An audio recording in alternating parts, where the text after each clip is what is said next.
Welcome, everyone. This is Coaching in Session. My name is Michael Rearden, and I will be your mindset coach today. And today we're going to be talking about spine health and then even getting into the concept of health overall. Because when we become very specific in a topic, a conversation, it could be relevant to you. It might not be relevant to you, especially if this is not a problem for you today. Now, I could say, hey, you might not have any back pains today, but you might have back pains in the next 5 years. Well, that's me maybe being a little bit pessimistic, maybe me throwing some negative juju out there for you. I don't want that for you. I mean, I want you to be in the best health as long as possible. Sometimes there's going to be things out of your hand, for example, a car accident. Maybe you're just driving along, minding your business, doing what you're supposed to be doing. But then there's a driver who got distracted, wasn't paying attention. Now there's a car accident, car wreck, and you have to go through the healing process. And you might be saying, why me? Why does this happen to me? Well, sometimes the world is going to give you things and you have to just deal with it. Not deal with it in the sense of you do nothing, or deal with it in the sense that you take it sitting down. Because there's great stories, amazing stories of people learning how to walk again, or healing from an injury that doctors would have never thought was possible before. One of the reasons why I started this business is because of the limiting beliefs that people give themselves. People will say, oh, I reach a certain age, I'm supposed to have back pain. I'm supposed to be fat, or I'm supposed to be overweight. Oh, I reach a certain age, I can't do that anymore. Who told you these things? Because when I was a teacher, when I was training people, when I was coaching children, even adults would do this, but going back to children, the limiting beliefs start there and they compound as you grow. So when you're an adult, you have massive amounts of limiting beliefs. And that is why many adults fall into complacency. Many adults fall into illness because they're not doing things to make them proactive and doing things to make sure that they are going to mitigate all the bad things from happening in the future. Now, death is inevitable, but that shouldn't mean it should stop you from having a good life in between. So if you're struggling with some type of pain in your life, with some type of limit, this episode is going to be for you. Because not only are we teaching education, we're talking about the idea, the concept of growing up and growing into the person that you are today. Whether you have went through a hardship, gone through an injury, are in the healing process, are perfectly fine, and you want to maintain what you have, or maybe you waited a little bit too long and now you're trying to heal, trying to recover, trying to find an answer. And I have good news for you today. We're going to be looking for that answer with my guest, Lysander Jim. Welcome, Lysander Jim, to Coaching in Session. How are you doing today? I'm doing well. Thanks for having me. Of course. Today I have you on as a spine doctor. First time on Coaching in Session that we have a specialty like yours. And I am so excited to have a conversation with you because we are going to be talking about back health. And we're going to be talking about something that people don't really recognize until they're maybe in their late 50s, 60s, and they're hunched over and they're having a hard time walking from here and there. And there are going to be things that people can be doing to make sure that their back is in the best health, and maybe even give some tips and tricks for people at the end of this so they can start to implement them today rather than try to fix it later on in life. But without me telling your whole backstory, please tell the world who you are, what you do, and how you help. Well, I'm a spine doctor. I also treat immune conditions in my clinic in California. And my passion around back pain started around the time I read a book called Low Back Disorders by Professor Stuart McGill. In the book, he talked about how biomechanics, which is your posture, your movements, your activities, affect how back pain starts and how back pain continues. And that by modifying those and other factors, many people who are stuck in chronic pain can be helped. When we look at the biomechanics of the past, are they different than what you're experiencing today? That's a great question. I mean, if we're talking about why a back injury started, it's usually from what's called cumulative forces. So that means there's all this past stuff that has happened that led to the injury. Maybe analogous to getting a heart attack. It's not because you ran on the treadmill today that you got it. It was a lot of stress or diet, inflammation that happened in your body. And that's similar with many cases of back injury. And connecting that to the present day, that's kind of the linchpin in all of this, is how you continue to carry yourself, move, and the exercises you choose or don't choose are keeping you potentially in pain. Interesting. Because if we look back at, let's say, 60s, 70s, we had workers going out, heavy construction, and maybe eventually they would have some back pains. But today we have a very easier life, or a much easier life than the construction workers of the past. Not saying construction workers today have it any easier, but we do have better technology, better machinery. But a good majority of people, they work from home. And so they're sitting all day. They're maybe laying down more because, again, they're working from home. It's easier. The pandemic didn't make it any easier on people, but yet many young individuals, they're having more back pains or sciatica issues. Do you think it's because of our habits, or is it because of just genetics? Genetics plays a partial role in developing back pain. But I think that the paradox you're touching on is there's this belief that loading and overloading causes pain. So now we have a whole generation that is effectively underloaded, like they're sedentary and they still have high levels of pain. And the reason this could be in part is moving too little. I mean, it's almost like, think about the development of knee arthritis. If you move too little, will that keep you from getting knee arthritis when you're older? It's actually not true. It actually will. You can create an injury much faster if you're trying to run 100 miles every single week. But then under conditioning, under training is actually a risk factor too. So your discs are weaker, your muscles aren't toned, and you also have no movement skill and wisdom. So I can sit here in a chair all day and I can get a bad case of back pain, or I can get the flu or COVID and lay in bed all day. And many people develop back pain from being sedentary. So I think that moving too little is dangerous and moving too much is dangerous too, in terms of muscle and joint health. The last thing I want to kind of just present to the audience before we really get into the conversation is how we are situated, like our body posture. So for example, I'm sure you might have seen it, maybe just, walking in the streets of California. Maybe you go for a hike, you see people kind of looking down on their phone like this, and they're not in a correct posture. They're slouched, and then that becomes their normal way of walking. So when they walk into a grocery store, they're looking down. Maybe even if they don't have their phone, it's almost like they get stuck there. Do you find that to be common? Yes. I mean, what you're describing is maybe the neck is flexed all the time, the spine's rounded, and there's even a loss of awareness of not just the physical body, but the general environment. And yes, that is a risk factor for developing back pain, because the back and the spine, it thrives usually with the right combination of movement and activity, and also the right combination of how the person holds themselves. And usually there's a sweet spot that's known as neutral, where the head is more or less level, and then the spine is in a position where the discs, ligaments, and muscles they're not stretched and they're not really bent one way or the other either. If we're having these lifestyles where our shoulders are rounded in front of our computers, we look down on the phone, then those factors, you're going to have an overload of bad posture, and then you're going to slowly kind of wear down. The disc is probably the first part that will wear down, but other injuries can develop from that as well.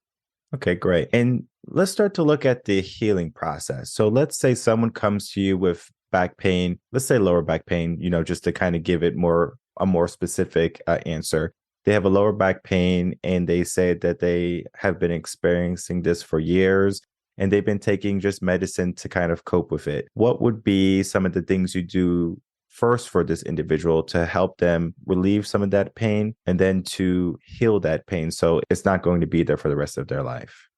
First, I would observe and see what their patterns of posture, their patterns of movement. I would talk to them about their lifestyle. And now that gives you a certain picture. So maybe for your listeners, it would be helpful to give a specific case, for example. So let's say there's a gentleman who's in his 60s now, and he says, oh, when I was in my 20s, I was a smoke jumper, worked as a firefighter.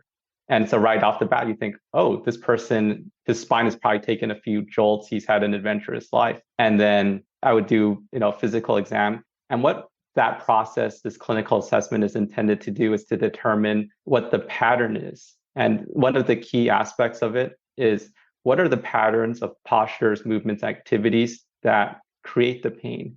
And what is the kind of pain? Is it the back? Is it the leg? Is it both? In some rare cases, we see patients who also have bladder and bowel symptoms. Maybe they're incontinent or have, erectile dysfunction. Depending on what signs I'm picking up and reviewing the spinal imaging, that's going to tell me, hopefully, the anatomic diagnosis and also the functional diagnosis. So let's say that particular gentleman, his spine was very kind of crusty and arthritic, and he struggled to stand up tall now. But he kept trying to force that pattern that was keeping him in pain unwittingly. When you know what causes the pain, then you can, in most cases, engineer it out with better posture, better movement, better tactics. One tactic is, hey, I want to walk 3 miles every morning, but I start hurting after a mile. Well, maybe the tactic there is, why don't you just walk half a mile, 3/4 of a mile, take a break, and maybe at lunchtime, do that again. Now, suddenly you've patched together a mile that's pain-free. And then kind of the last part of that is potentially exercise. So your standard patient won't need an injection, won't necessarily need a surgery. And then you can give them what is in effect a physical therapy plan that's informed by the medical diagnosis to solve the problem. No, that's well said. And easy to understand too. When we look at the perfect mix, because you said that you can be overly worked out if you run 100 miles every day, or you could be underworked out if you don't do anything, you just stay at home and lay in bed, and it could be underworked out. When a person goes into therapy, they work with someone, doctor, therapist, to get their body back on track. Do you find that people today are just, I don't want to say ignorant, but it is the best word for it, or just maybe unknowingly not doing the right things for the body? It's almost like they weren't taught it in school or maybe from their parents. So they just kind of go with the ebb and flow of life. And then they find themselves in a situation later on where they do have these pains, maybe in their elbows, their knees, or their back. Yes, there is definitely a lack of quality information because I'm fortunate to see they've worked with often many other clinicians and therapists. Sometimes the individual has not received the correct information or the correct instruction. I mean, one main example I can give is, let's say a person has a particular so-called pain trigger. Their back hurts from rounding forward. If you know that about this patient, you wouldn't design an exercise and rehab program that features, very much bending forward, especially under load. But then you'll see the exercise program, which sometimes is just a printout. It wasn't really individualized for the patient. It was more individualized for a disease category like disc bulge. And then the thought is, if the patient was in fact the same before, had this bending intolerance, and were given an exercise that replicated the injury mechanism that reproduced their usual, let's say, shooting leg pain, then you'd think that design wasn't really considered from the ground up. So I think that that's one of the big mistakes we see is if you don't consider each injury from the ground up, and that's not just the injury mechanisms, it can also be other parts of the body. Like let's say somebody has a knee pain and then you're having them do a kneeling kind of squat pattern. You're putting a lot of pressure on their knees. They really shouldn't be doing that exercise. So you have to kind of consider the whole person. And the main things we look at is primary spine injury, other associated injuries, safety. Like you probably wouldn't load an 80-year-old too much, under a squat rack or something. You look at gender, you look at their body type. Some people are big and strong, and you can give them heavy loads if their spine and other parts of their body up for it. Other people, they're more endurable. That strong person, you have them walk up and down your hall, they're beet red and they're huffing and puffing. They might have hypertension. How do you build that person up is very different from somebody who's like whippet skinny. They could, they run 10 miles a day, almost every day. And so you kind of use these kind of factors to inform how you're going to help them heal. Yes, and definitely the individualized stuff is going to be better and more practical for most people who are experiencing pain. One of the things I want to share with people today is almost like an educational pamphlet in the sense of a conversation, a podcast conversation, of course, is what this is. This is an educational insert for people to say, oh, let me start to pay attention.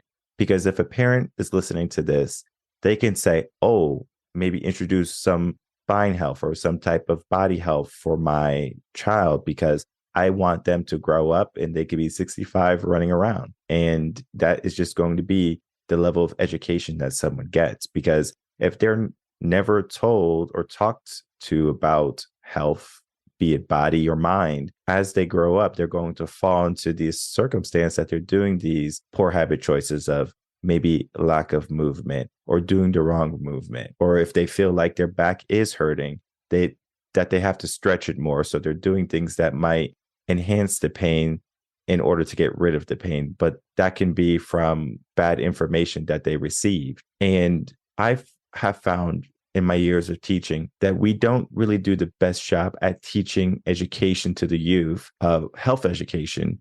It's almost like, all right, we teach you the basic, the curriculum, your reading, your writing, your math, and it's up to the gym teacher to give a little bit of information. But the gym teacher only sees them maybe 1 or 2 times a week. And so they have a very limited amount of time of movement in the classroom, besides walking to the bathroom, getting up and going in line. And then they have their recess for about 20 to 30 minutes. Is that enough time, especially a growing child, to be moving? Because if we look at the school system, and you're in California, so I'm not sure if you're too familiar with the school system there, but the amount of time that is regulated for play and academics, is that a good mix for a child that's growing?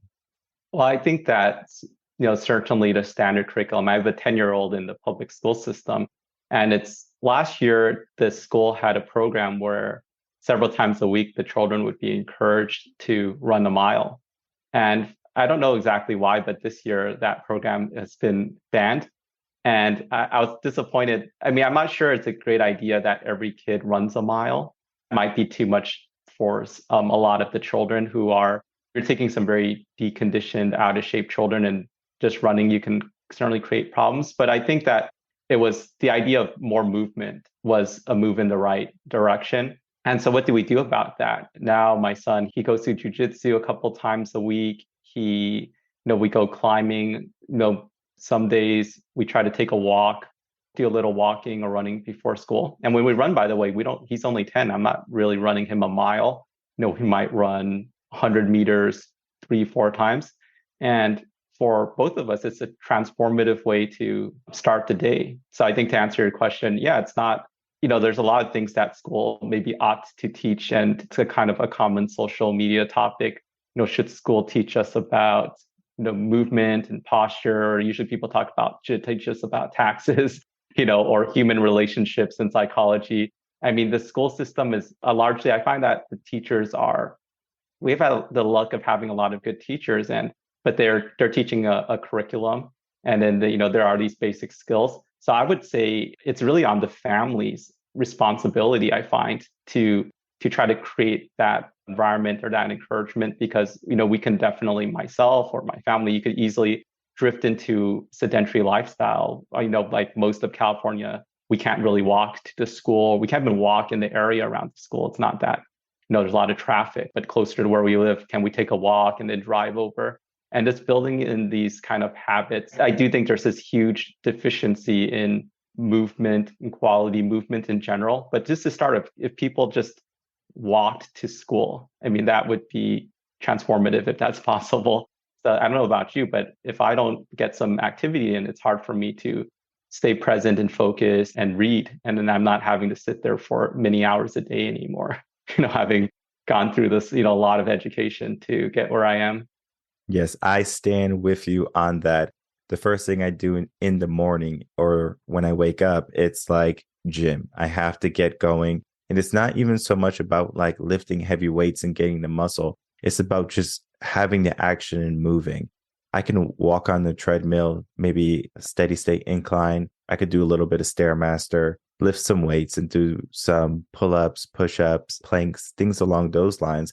It's all about moving for me. I want to get into the gym and move because most people who fall into depression, they don't realize that one of the reasons they fall into depression so deeply and so quickly is because they start to mitigate their movement, meaning they stop doing as much movements. For example, someone who is typically depressed, maybe going through a hard moment in their life, they lost a job, a loved one, whatever it be, they might sit in their room or home on the sofa watching TV, whatever, but they sit still. And eventually, if you have someone wonderful in your life, a friend, a family member that comes in the house and says, "When's the last time you took a bath? When's the last time you left the house?" And then they get them out of that situation and get them moving. And from there, they start to repair or or get out of the depression because they started moving. And moving has such a powerful impact. As you said, one of the things I think the school was trying to do was implement more moving for the students. I'm sure there was probably some type of problem with staffing it. Maybe teachers didn't want to do the walks anymore. We don't have the staff to do this, so we can't facilitate it for the children. And it's sad because it is going to be dependent on the parent to make sure that their kids are in some type of extracurricular activity, be it a sport, a martial art, doing things together, going to the park, doing those sprints, doing walks just around the track.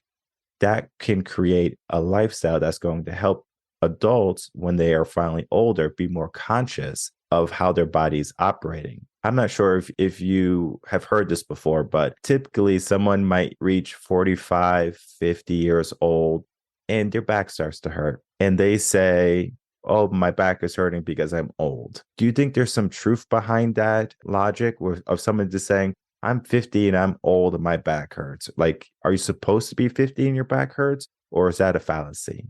I don't find that it's age dependent. I mean, typically back pain doesn't affect children as much. I mean, oftentimes, early onset back pain in children usually can indicate some big injury or a bigger problem. But usually from kind of start of young adulthood, 20s, we have patients in their 20s, 30s who have back pain. It strikes often well before middle age.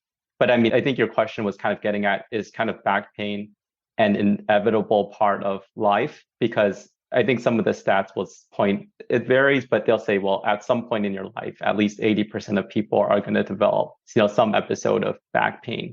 I would say that for some people, can be an inevitable in some people. But I think that, let's say you could create this test tube condition where the person got the right amount of exercise, they never fell on their back.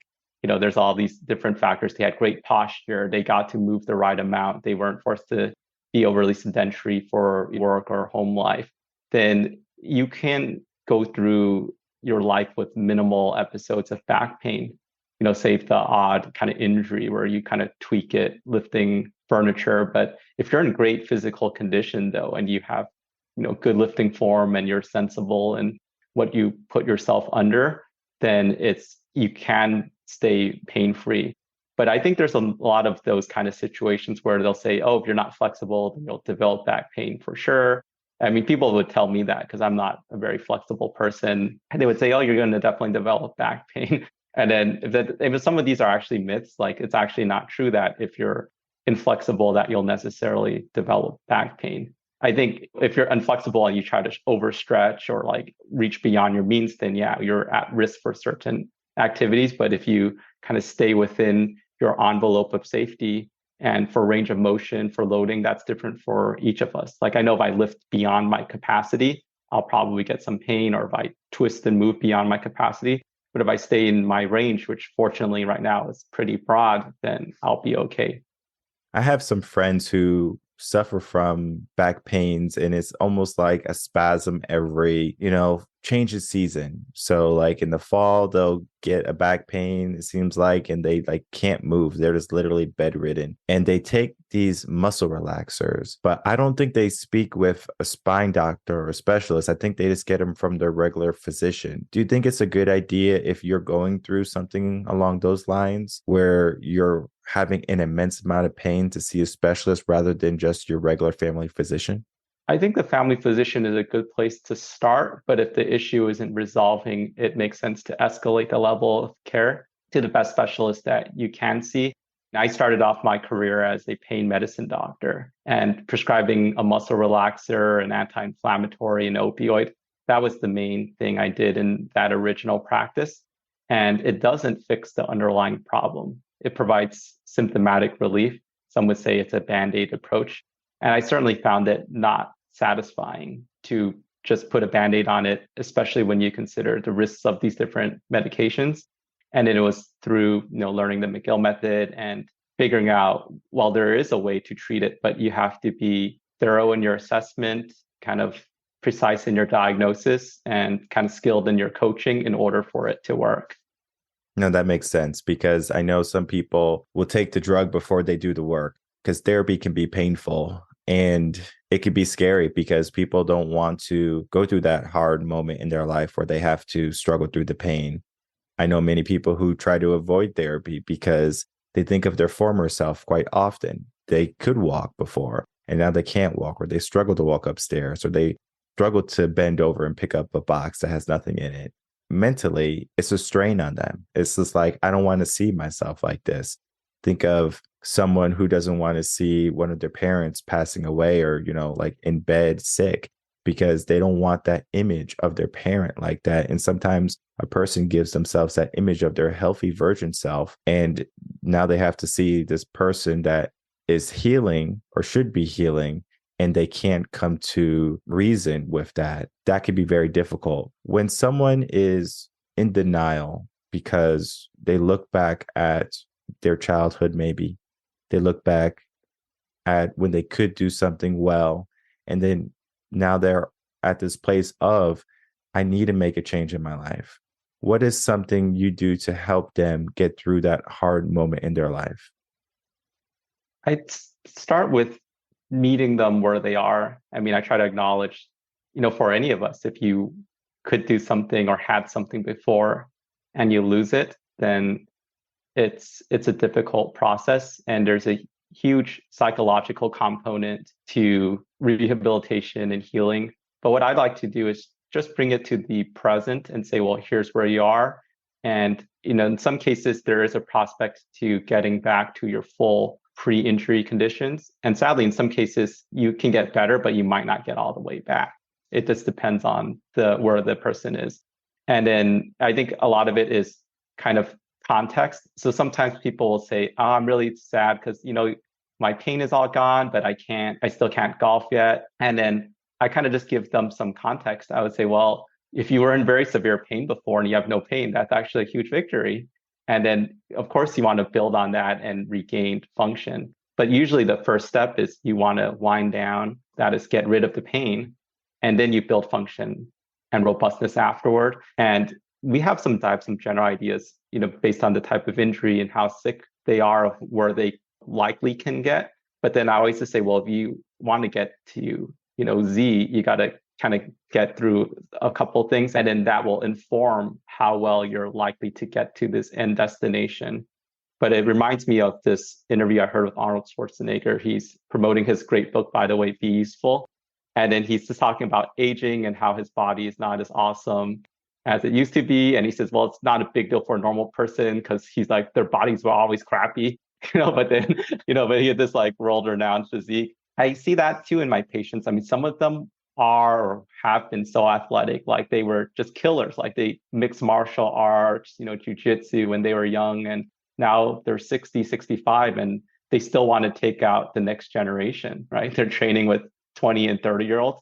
And I try to, explain to them about how you modify. I mean, even these like legends, they're not competing anymore. And, you have to kind of make that transition. But I think it's a broader thing about accepting kind of life and mortality and decline. I mean, you don't want to like lean into a decline, but then it's almost like there's some things that you would expect. Schwarzenegger isn't going to be as jacked as he was when he was 30 and winning Mr. Olympias. And then that, for him, it takes some coming to terms too. And I can understand for someone like myself, I never had celebrated physique, so I'm not going to stress out, oh, hey, I'm almost 40 now. And then I'm on not as cut or big as I was when I was in high school or in college. No, that makes perfect sense because people who hold themselves to high standards, they keep that mindset with them until later age. You could look at Army veterans who just have that battle orientated mindset, even in a nursing home. They're just those reluctant, stubborn individuals, but that's what they needed to have in order to thrive in that situation that they were in. And then we look at the concept of like a runner, for example. I just read the book, How Bad Do You Want It? And it talks about all these runners who would go for first place in their heavy training regiments and things along those lines. And it was this one runner, I forget his name, but he had won the race, I believe, 3 or more times. And eventually he was getting older. He still ran the race, but when the news media asked him, "Hey, do you plan on winning?" He goes, "No, I just plan on doing the race," because he knew his limitations. He knew there was younger people who were in a better physique than him, maybe the same strong mindset, and he can bow out, but still do the thing he loved, which was running. And at some level, we have to understand that just because we were this person who could walk and to do all these amazing things, we shouldn't belittle that idea of our former selves. It is who we are, and where we were doesn't have to be where we are today or tomorrow. If you need healing, why not get it, right? If you need some maintenance work on yourself, why not do it? Many people are so quick to ignore it, to say that I don't want to push because it's not going to be the same. People are quick to throw out something that's broken, whether it be relationships or their own health. They see the divide or the gap or the chasm of what they have to do and where they are. So I want to, promote you because what you do is help people heal from back injuries and help people understand good spine health. But for that to happen, people have to be aware of it. It's not just something that, oh, I woke up and I have back pain. Well, why did that happen? Do you have a bad mattress? Do you have bad habits? All of these things need to be looked at. And I believe your work is not only going to be helping fix people, but also educating people. And I think that's so important in our world today. As we begin to wrap up, I would love for some final words from you, and then to please tell the audience where they can find you. All right. Well, yeah, thanks for having me. I mean, I think most back pain can be resolved. And, I just hope that, people, if they want additional resources, I have a book I published recently called Specific Spine. And then I have a number of blog articles on my website, masterymedical.com, where they can learn more about a range of common conditions people come into us for. Perfect. And I'll make it easy. I'll definitely put the book description for people to find, to purchase, and to understand, because again, we're in a technological world where everyone's going to Google for the fix and they're trying all these different things.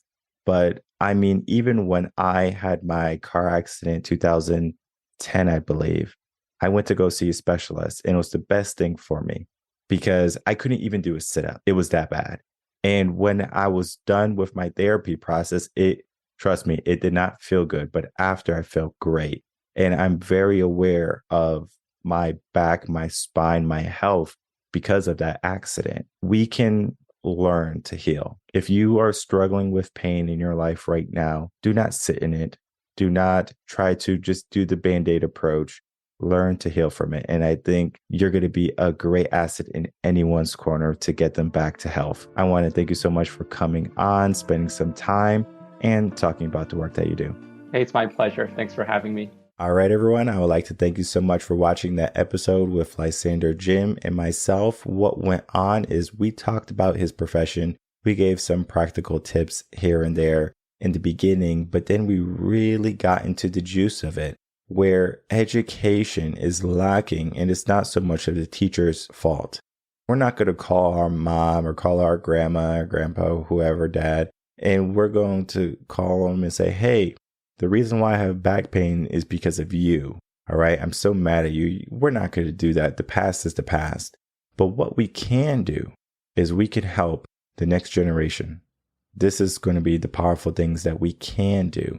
Because if I'm always in the mindset of I'm the victim, I'm suffering, I'm struggling. How can we focus on helping other people know what we went through? This is wisdom right here, because wisdom is, I went through it and now I don't want you to go through it. For example, let's say you have a parent who lost all of their teeth because they didn't want to brush, they didn't want to floss.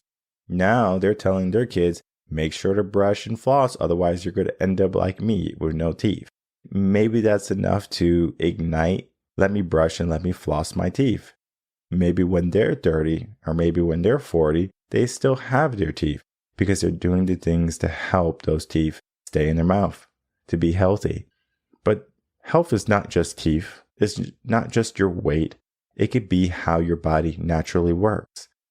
If you feel a certain type of way because of an injury, because of a limitation that you gave yourself, guess what? You can be considerate. You can have some self-compassion. Of course, we need that. Understand that if you can't do a cartwheel anymore, don't do a cartwheel because it could hurt you. One of the reasons why I don't do cartwheels, I'm almost certain I can do a cartwheel, is because of that. There is a limit that I've given myself because I have to ask myself, what would I gain from doing a cartwheel? I'm not in the Olympics. I will still go to the gym. I'll still do all these crazy things in the gym, mountain climbers all day. This is not about can I do it or can I not do it? It's will I have some benefit from doing this cartwheel? But yet we do basic things every single day. And people don't appreciate those basic things until they're gone. Until you can't walk, until you can't run, until you can't move at all maybe. So there may be things that you miss when they're finally gone or broken. But there are going to be things that you can do today. You can not only educate yourself, but you can implement strategies and maybe get a wellness check and say, you know what? I want to make sure I'm in the best possible health for long term. Because if we know anything about life, it can be good, it could be short, it could be long. Because if we know anything about life, tomorrow is not promised, but yet many people, they have the aspiration to live a very long, healthy and happy life. Healthy and happy. Would back pain make you healthy? Would back pain make you happy? Most likely not. So what can we do today to make sure that in our future, maybe we have the money, maybe we have the house and the cars, all the accolades, everything is going good for us. But what about your health? What does that cost? That's priceless. The remedy, the cure for it, or to make sure that you have it long term, is to do the work today.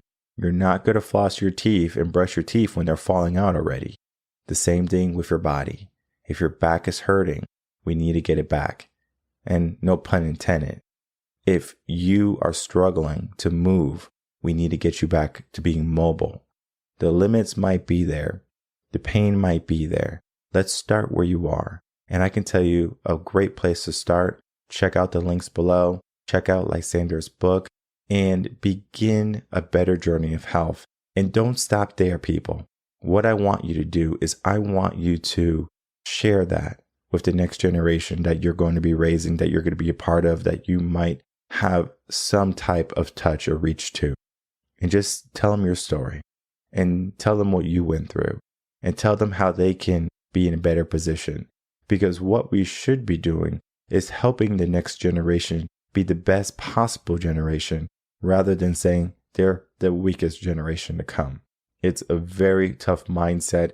I have arguments all the time on social media because people think I'm attacking a certain gender, a certain race, or a certain generation, when really I'm just making your weaknesses so relevant so you can turn them into strengths.